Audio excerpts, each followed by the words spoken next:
يا مساء الفل.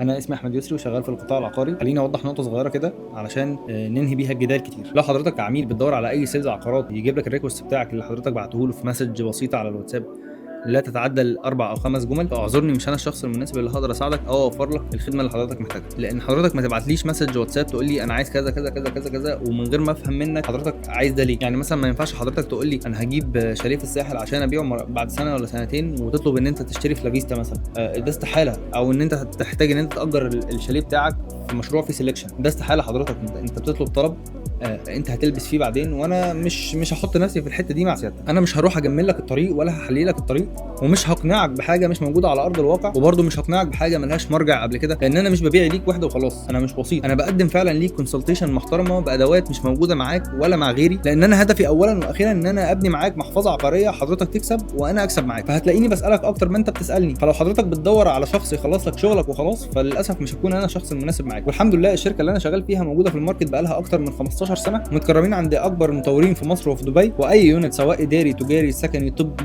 فندقي احنا عايزينها احنا بنقدر نجيبها. ده لاننا لينا صلاحيات مع كل المطورين. فانا هشتغل مع حضرتك لو انت فعلا شايف الفاليو اللي احنا بنقدمها لك، ولو انا ما قدرتش افيدك بحاجه انا هوجهك للشخص الصح اللي يقدر يفيدك بالحاجه دي، حتى لو الحاجه دي مش انا اللي ببيعها، بس هوجهك للشخص المناسب اللي يفيدك ويساعدك وانا هنصحك بيها، بخلاف طبعا الخدمات اللي انت بتاخدها من شركتي بعد البيع وقبل الاستلام وبعد الاستلام. ده لاننا عندنا اكتر من 400 ايجنت، فممكن ياجروا لك او يشغلوا لك او يبيعوا لك اليونت اللي انت اشتريته. فانا تاني باكد لو انت فعلا مقدر الفاليو اللي احنا بنقدمها لك، حضرتك وقتها تقدر تتعامل معانا. اتمنى تكون الرساله وصلت. مع السلامه.